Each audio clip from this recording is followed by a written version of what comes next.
এই মুহূর্তে আমরা রয়েছি বিএনপির নয়াপল্টনে কেন্দ্রীয় কার্যালয়ের সামনে।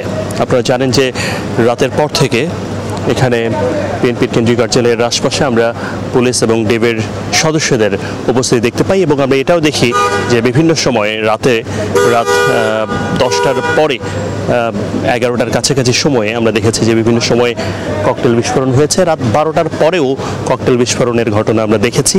কে বা কারা করেছে আপাত দৃষ্টিতে সেটা না দেখে বলার উপায় নেই, তবে আমরা দেখেছি যে ককটেল বিস্ফোরণের ঘটনা ঘটেছে নাইটিঙ্গেল মোড় এবং পল্টন এরিয়াতে। আমরা কয়েকটি স্থান থেকে আমরা এই শব্দ পেয়েছি ককটেল বিস্ফোরণের। এবং আপনারা জানেন যে রাতে একটি অভিযান চালিয়েছে বিএনপির কেন্দ্রীয় কার্যালয়ে ডিবি পুলিশ। রাতে একটা অভিযান চালায় এবং সেখানে আমরা দেখি যে ব্যাপক পরিমাণে ডিবি সদস্য পুলিশ সদস্যদের উপস্থিতি এবং রাত প্রায় 12টার পর থেকে 1টা পর্যন্ত সময়ে আমরা দেখেছি যে এই অভিযানটা চলে মূলত। এবং এই অভিযানে ডিবি পুলিশের সদস্যরা কেন্দ্রীয় কার্যালয়ের ভিতরে যায়, দেখেন এবং আমরাও দেখি তাদের অভিযানের বেশ কিছু বিষয়ে। আমরা সব কিছু মিলিয়ে আমরা দেখতে পাই যে কেন্দ্রীয় কার্যালয়ের সামনে এখানে প্রায় 500টির মতো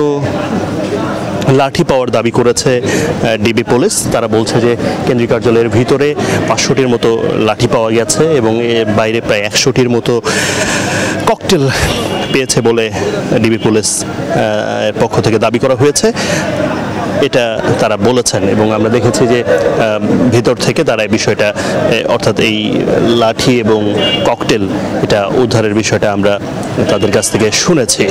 তারা দাবি করেছেন যে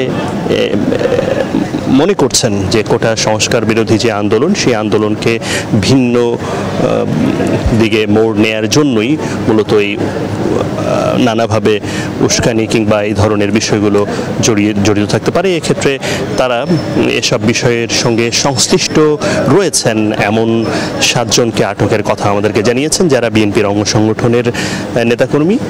তাদের মধ্যে ছাত্রদলের সাবেক সভাপতি শ্রাবণ সহ 7 জনকে তারা আটকের কথা আমাদেরকে জানিয়েছেন।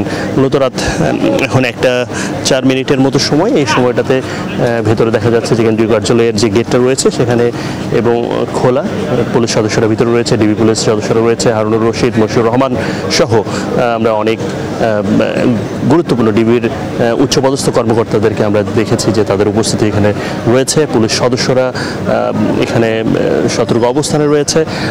আমাদের কাছেও খবর ছিল যে বিএনপি কেন্দ্রীয় কার্যালয়ের সামনে এখানে পুলিশের পক্ষ থেকে অভিযান চালাতে পারে। পরবর্তীতে আমরা জানতে পারি ডিবি এবং পুলিশ তারা যৌথভাবে এই অভিযানটা চালায়। মূলত কোটা সংস্কার বিরোধী যে আন্দোলন চলছে সেখানে কেউ উস্কানি দিচ্ছে কিনা, সেখানকার পরিস্থিতি কেউ ঘোলাটে করছে কিনা, সামগ্রিক বিষয়গুলো বিবেচনা করে তারা তাদের অবস্থান জানায় যে তারা গোপন তথ্যের ভিত্তিতে তারা এই কাজগুলো করেছে এবং তাদের যে গোয়েন্দা সংস্থার টিম তারা বিভিন্ন সময় তারা বিভিন্ন জায়গায় বিভিন্ন স্থানে খুবই তৎপর ছিল এবং যার ফলশ্রুতিতে এই 7 জনকে আটকের কথা তারা জানিয়েছে। এবং আমরা জেনেছি যে এখানে যারা অর্থ দিয়ে সহযোগিতা করবেন কিংবা অর্থ দিকে সহযোগিতা করছেন কোটা সংস্কার বিরোধী যারা আন্দোলন করছেন তাদেরকে বিভিন্নভাবে উস্কানি গুজব ছড়িয়ে নানাভাবে তাদের মধ্যে কারা কারা রয়েছে সেই বিষয়টিও তারা খুঁজে দেখার চেষ্টা করছে, তদন্ত করছে এবং তারা ইতিমধ্যেই বেশ কিছু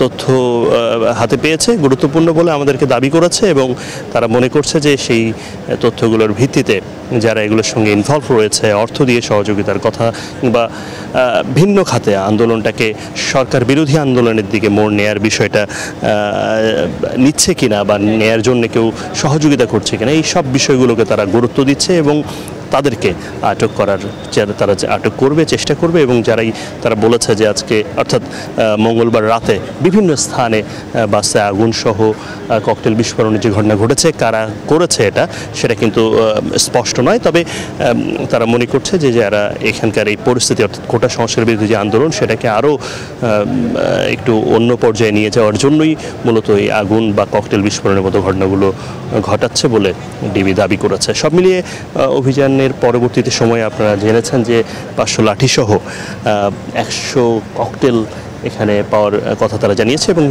সাবেক সভাপতি ছাত্রদলের শ্রাবণ সহ 7 জনকে আটকের কথা তারা জানিয়েছে। এছাড়াও একজন পালিয়ে গেছে তাদের হাত থেকে, এমন তথ্য তারা দিয়েছে।